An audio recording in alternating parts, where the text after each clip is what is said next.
So even yesterday I released this video about RDNA 4 and the possibility of RDNA 4 coming alongside FSR 4 and FSR 4 using AI and so on and so on. And today a video announcing the Ryzen 7 9800X 3D was released like 1 hour or 2 hours ago at tops, a CPU that I might or might not have here. And in this video that you can see here, we not only have some performance numbers given by AMD, but we also have some really interesting things. We actually have a mention of the first game that will have FSR 4, and that FSR 4 definitely uses machine learning, and that the first game will be GVG Mode, bringing you lots of software deals like Windows 10, Windows 11, Office 2019 or 2021 with a new Windows 11 design, and for all of these you can use my SKG discount code for 30% off, getting a Windows 11 serial key for $22 and a Windows 10 one for only $15. Then use the key on your Windows settings and you'll have an activated system. Now, sorry for this promotion part, but I thought it was funny. Now let's go to the video because you will definitely see the first game that will come with machine learning FSR. Let's watch. Players all around the world have been anticipating our next level up in gaming. We are always listening to your feedback and the time is right. I'm thrilled to announce the new Ryzen 7 9800X 3D processor. We spent years perfecting the development of the next generation 3D V-Cache. This technology is the result of pushing the limits of engineering and is a tribute to the gamer's pursuit of perfection. And also I believe this was said before that they were working on several things to increase or to improve the 3D cache. The 3D cache itself, not in terms of performance and so on, but the 3D cache itself, and it seems to be the case. For advanced packaging technology, we're able to integrate an unparalleled 3 types of silicon: one compute, one I/O, and one SRAM die, integrated to And now you see, for example, on the 9800X 3D on this 3D render, you can actually see that the cores are on top. Instead of having the cache, the 3D cache on top, we have the cores here. Operate together in a high-performance gaming package. Games today are compute-intensive, with large open worlds requiring larger caches to store their datasets. Esports has grown increasingly competitive, making latency crucial to gameplay. Multi-threading has become commonplace in AAA games and game engines, benefiting from large caches to maintain thread efficiency. With our latest technology, you can now get the best of both worlds: high frequency and large L3 capacity in the same product.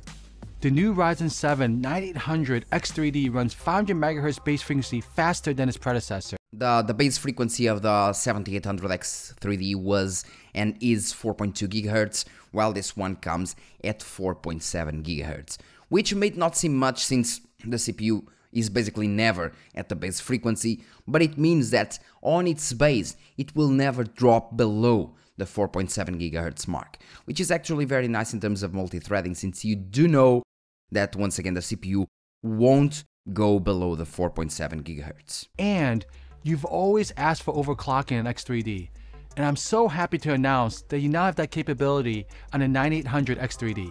Today, the 7000 X3D family are the best gaming processors in the world, and we raised the bar yet again with our latest generation. The new 900X 3D processors deliver an average 8%. And you don't see the 3D cache here because once again it is on the bottom of the cores. Instead of having them on top of the cores, it is now on the bottom of the cores, meaning that in terms of thermal processing, or not thermal processing, thermal delivering, it will be considerably better since the cores are now on top, which make contact with the AIGS or the HIS in English. I believe that's how it's pronounced. So the thermal distribution is much better since the cores are now on top instead of having the cache on top. So it will definitely be way easier to cool. Processors deliver an average 8% performance increase across a broad range of games over our prior generation. Now, you see 8 performance average, which is definitely not much depending on the game and depending on the GPU and so on, but I believe games will get more and more advantage of the cache, and I believe that one of the reasons it might not perform much better, like only 8% on average, is due to latency and some issues that we might still have due to some lack of chipset drivers and so on. Since the cache is now in the bottom, it might affect latencies and so on again. So in several games the difference is basically null. Cyberpunk, Avatar is also very CPU dependent, very GPU dependent. The same for Black Myth Wukong, I don't know about Final Fantasy, and even in Counter-Strike, I don't know which settings they tested at, but it is only 6%, but I'll have my own results. Starfield as well, 9%. Call of Duty, as soon as we go to Call of Duty Black Ops 6, we also have 11%, then 18% on Hitman, Space Marine 2, 18% as well, Watch Dogs Legion, 21%, 22% in Ashes of the Singularity versus the 7800X3D, of course, and 25% in Far Cry 6, and 26% in Hogwarts Legacy. We have an 8% average based on 40 games that they tested, but again, most games are GPU bottlenecks. So, in general, we should look at, let's say, I believe that we should look at 10-15% difference overall. Average, definitely. Personally, I've been playing some of my favorite games on a new 900X3D like Hogwarts Legacy, Far Cry 6, and Ashes of the Singularity, and seeing over 20% performance increase over the 700X3D. I'm very happy with the overall experience, especially the crisp and fluid gameplay. Our competition just released the new flagship Arrow Lake desktop processor. We tested the product.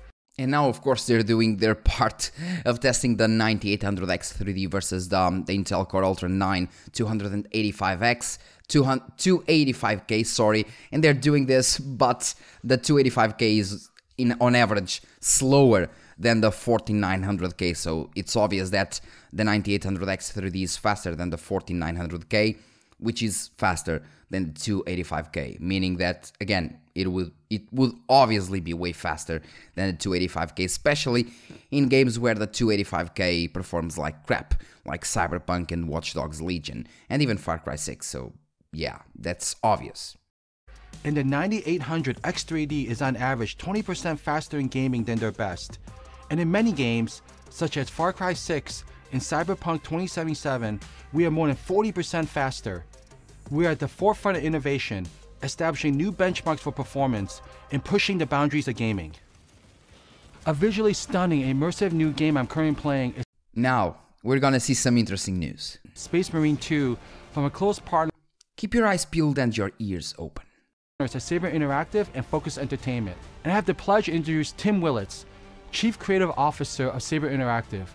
One of the pioneers of the gaming industry, Tim has worked on Quake, Quake 2, and Quake 3.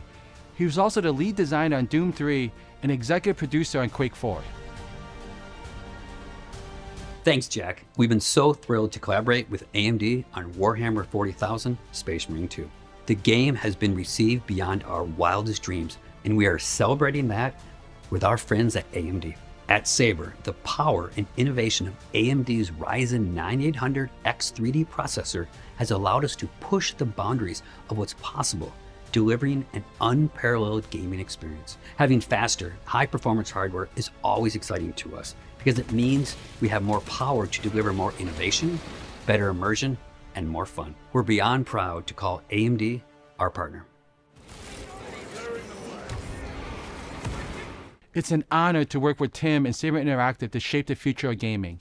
Keep listening, by the way. We are also partnering deeply Listen. with our close friends at Activision to deliver the absolute best experience on Call of Duty Black Ops 6 with game optimizations and integration of FSR 3.1. And we have FSR 3.1.2, I believe, in Black Ops 6, and we already have frame generation, at least, on the campaign. If you go to the multiplayer mode, FSR 3.1 is only available in terms of upscaling. But now, hear this. We're also working very hard to enable the next generation ML-based FSR.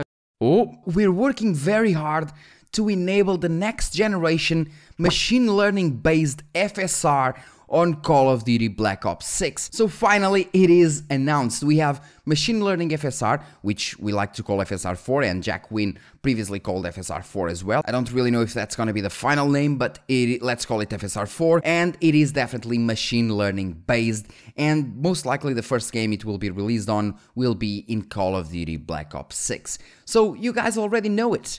Call of Duty Black Ops 6, AMD is already working with Activision in order to have FSR 4 implemented. Very, very nice. So keep an eye peeled to Black Ops 6 as it might have FSR 4 very soon. Of course, if RDNA 4 launches and FSR 4 is already available, that's really nice. So Call of Duty Black Ops 6 will most likely be the first game with machine learning based FSR. upscaling and frame generation. FSR on Call of Duty Black Ops 6. We are committed to pushing the limits of innovation and relentlessly delivering advancements for all gamers around the world. And we're making it super easy for players to upgrade to our next-gen X3D with a plug-and-play approach on all existing AM5 motherboards, including our new 800 series boards. The new Ryzen 7 9800 X3D will be available starting November 7th. Gaming. So let me just, and yeah, basically you can just plug and play any of these CPUs, the 9800X, the 9000 series on any AM5 motherboard. So if you're using, let's say, if you're using a B650, you can use the CPU. If you're using an X670E, you can use this CPU. It is advisable, of course, if you want to push the RAM boundaries a bit higher and so on, it is advisable to have at least an X670E or, of course, an X870E. But it's absolutely not needed. That in terms of gaming performance, the difference will be very, very low, actually. But yeah. Gaming connects people all around the world, and I'm super humbled to be able to provide opportunity for our community to level up. Nice. We finally have the 9800X3 announced. According to the AMD results, we have around, let's say, from 1% in GPU-bound scenarios, of course, to, let's say, up to 25% over the 7800X3D, but we're gonna check that later. One of the first games, if not the first game to have FSR 4 or machine learning based FSR will be Call of Duty Black Ops 6. So we're now gonna wait and see when it comes, I guess. Thank you very much for watching and see you in the next video, guys. Cheers.